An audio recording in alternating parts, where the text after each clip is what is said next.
As of today, a single US dollar is worth about 1.4 million Iranian rials. Not because the dollar became stronger, but because the rial quietly unraveled. When people hear that Iran's currency collapsed, most assume the explanation is simple: sanctions, politics, foreign pressure, end of story. But that version is a shortcut. And like most shortcuts, it skips the most important terrain. Because Iran's currency didn't fall off a cliff overnight.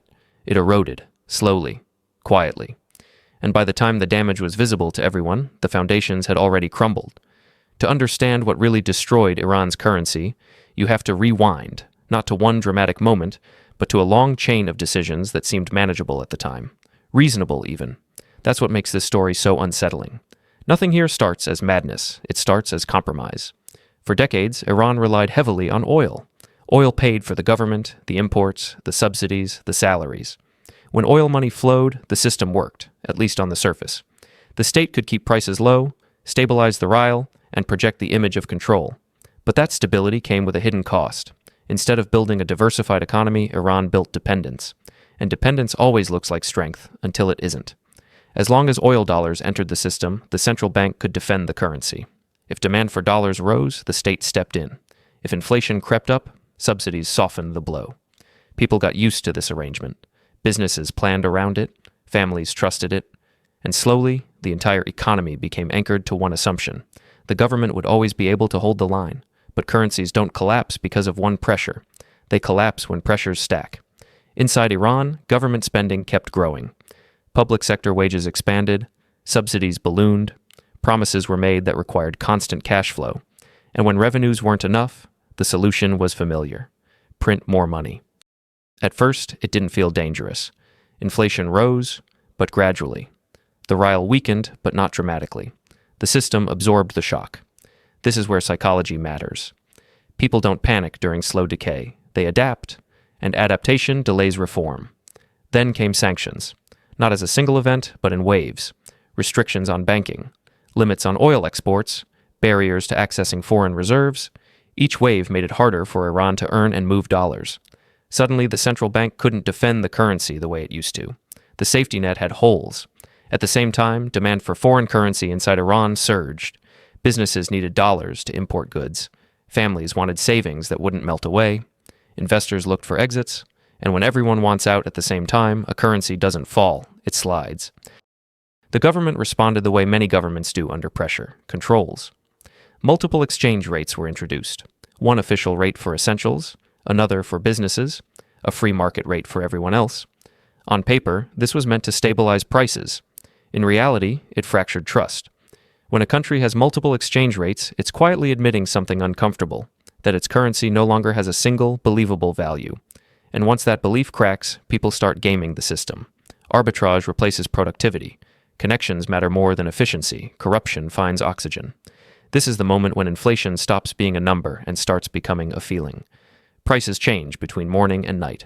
Contracts lose meaning. Savings shrink even when untouched. People don't talk about exchange rates anymore. They talk about survival. And here's the part rarely discussed. Sanctions didn't just restrict Iran's access to money. They distorted incentives. When legal trade becomes difficult, informal trade expands. When transparency disappears, shadow systems grow. The economy doesn't stop. It mutates. But mutated economies don't support strong currencies. Meanwhile, the central bank faced an impossible dilemma: raise interest rates and risk choking an already strained economy, or keep rates low and watch inflation accelerate. Either choice carried pain. So policymakers delayed, adjusted, hoped. Hope is not a monetary policy. As inflation climbed, trust fell. And trust is the invisible backbone of any currency. You don't use money because it's paper. You use it because you believe others will accept it tomorrow. Once that belief weakens, velocity increases. People spend faster, convert faster, escape faster. That behavior doesn't just reflect inflation, it fuels it. By this point, the rial wasn't just losing value, it was losing time. The future was discounted, planning became impossible, long-term thinking vanished. Everything became short-term, defensive, reactive, and yet the story still isn't complete. Because what truly finished the job wasn't just sanctions or mismanagement. It was the feedback loop between policy, inflation, and trust. Every attempt to control the currency signaled fear. Every restriction reminded people that something was wrong. And every reassurance sounded weaker than the last. Currencies don't die when numbers get bad. They die when belief does. By the time the public fully realized how deep the damage ran, the system had already crossed a psychological threshold.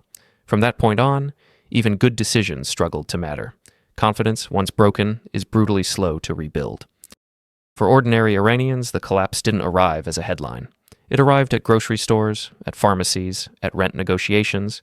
A salary that once covered a month's expenses suddenly covered 2 weeks, then 10 days, then less. People weren't watching exchange rates for curiosity. They were watching them for survival. Every spike in the dollar wasn't abstract. It meant harder choices tonight. This is what runaway inflation really does. It doesn't just raise prices, it compresses time. The future becomes unreliable. Saving stops making sense. If money will be worth less next month, why hold it today? So people spend quickly, convert aggressively, or park wealth anywhere but the rial. Real estate, gold, foreign currency, even durable goods. Refrigerators, cars, construction materials become stores of value. When that happens, money stops being money. It becomes a hot potato. And once an economy reaches that point, reversing course is brutally hard.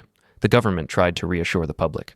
Officials spoke of stability, blamed external enemies, promised reforms, but credibility had already eroded. Years of shifting exchange rates, sudden policy changes, and emergency controls had taught people a lesson. Official statements lag reality, so they trusted signals instead, black market rates, rumors, behavior. This is one of the most uncomfortable truths about currency crises. Perception often moves faster than policy. And once expectations turn negative, they create their own momentum.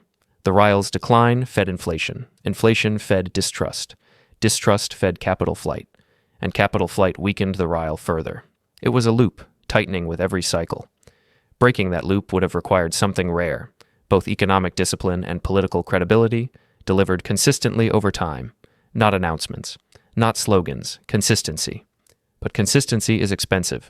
Fixing a collapsing currency usually means painful steps, cutting subsidies, raising interest rates, shrinking government spending, letting inefficient businesses fail, absorbing short-term pain for long-term credibility, and in Iran's case, those steps collided with social reality. Millions depended on subsidies. Unemployment was already high. External pressure hadn't eased. Every reform carried political risk. So policymakers faced a cruel trade-off: protect people today and weaken the currency tomorrow, or stabilize the currency and risk unrest now. Again and again, the system chose the present. That choice is understandable, it's also cumulative. Over time, inflation became normalized. People adjusted their language. Prices were quoted in dollars mentally, even if paid in rials physically. Contracts shortened. Trust narrowed, from institutions to individuals, from systems to networks. Informal economies expanded. Official statistics mattered less than lived experience. And here's the deeper issue. Once a currency loses its role as a unit of account, rebuilding it isn't just about supply and demand. It's about memory. People remember how fast it fell. They remember promises that didn't hold. And that memory shapes behavior long after conditions improve. This is why even when sanctions eased briefly, or oil revenues ticked up, the rial didn't truly recover. Temporary relief doesn't erase structural doubt. People had learned that stability was conditional, and conditions change. There's also an external layer to this story. In a global financial system dominated by reserve currencies, isolation carries compounding costs. Restricted access to international banking doesn't just limit trade, it limits confidence. Investors hesitate. Partners demand premiums. Risk gets priced into everything. Over time, the currency reflects not just domestic weakness, but exclusion from trust networks that span borders. Iran wasn't alone in this experience. History is full of currencies that followed similar paths: slow erosion, sudden acceleration, psychological tipping points. The details differ, but the pattern repeats. Excessive dependence on one revenue source, monetary expansion to cover structural gaps, external shocks that expose fragility, controls that treat symptoms instead of causes, and finally, a loss of belief. Which brings us to the uncomfortable lesson buried inside this story. Iran's currency wasn't destroyed by a single villain. Not sanctions alone, not corruption alone, not mismanagement alone. It was destroyed by a system that postponed reality for too long, assuming trust could always be restored later. But trust isn't a switch, it's a reservoir, and once drained, refilling it takes far more than words. The rial's collapse reminds us that money is not just a tool of exchange, it's a social contract. It only works when people believe the rules will hold tomorrow as they did today. Break that belief often enough, and even powerful institutions struggle to repair it. And that's why this story matters beyond Iran, because the pressures that crushed the rial, debt, deficits, political incentives, short-term fixes, confidence games, aren't unique. They exist everywhere, in different forms, at different scales. Most currencies don't collapse dramatically.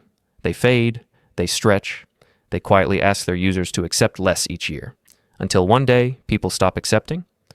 Iran's experience is a reminder that currency strength isn't measured only by reserves or exchange rates, but by restraint, credibility, and time. Lose those, and no amount of control can force belief back into existence. History has seen this movie before. It's seeing it again.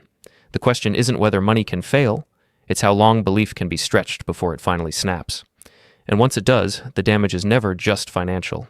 It reshapes behavior, trust, and the way people imagine their future, long after the numbers stop falling.